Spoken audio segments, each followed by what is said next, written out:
செலியனோட பொண்ணுக்கு பேர் வைக்கிற ஃபங்க்ஷன் விழா முடிஞ்சதுக்கப்புறமா கோபி வந்துட்டு ராதியா கன்சீவாக இருக்கிறாங்கன்னு சொன்னதுக்கப்புறமா வீட்டை விட்டு அடிச்சு துரத்திடுவாங்கன்னு நினைக்கிறவங்க வீடியோக்கு ஒரு லைக் பண்ணி தருவீங்க. ஸோ இனி வரக்கூடிய எபிசோட் வந்துட்டு பார்த்திங்க அப்படின்னா நம்ம ஜோசப் வந்துட்டு பேர் வைக்கிற விழாவில் வந்துட்டு பிரச்சனை பண்ணிடுறாரு. ஸோ பிரச்சனை பண்ணும்போது செலியன் வந்துட்டு பார்த்திங்கன்னா கோவத்தில் வந்துட்டு வார்த்தையை விட்டுறாங்க. ஜோசப் வந்துட்டு பார்த்திங்கன்னா அந்த இடத்துல கோச்சிட்டு போயிடுறாங்க. ஸோ இதுக்கு தான் நான் ஃபங்க்ஷனுக்கு வரமாட்டேன் அப்படின்னு சொல்லிட்டு.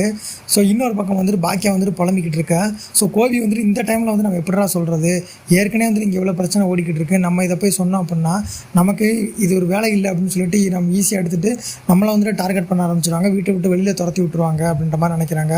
ராதிகா வந்துட்டு என்ன சொல்கிறாங்கன்னா, நீங்கள் சொல்லுங்கள், வீட்டை விட்டு துரத்தினாலும் நம்ம வெளியில் போயிடலாம் அப்படின்ற மாதிரி வந்துட்டு யோசிக்க ஆரம்பிக்கிறாங்க.